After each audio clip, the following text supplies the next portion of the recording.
எத்தனை சாமி வந்ததையா, இது எந்தெந்த சாமி தந்ததையா, எத்தனை பாட்ட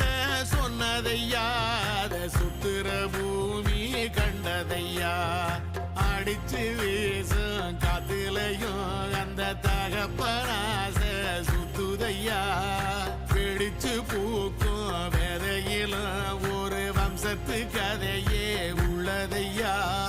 100 தலைமுறை சேர்ந்து செதுக்குன ஈர நலம் இது பாறையா.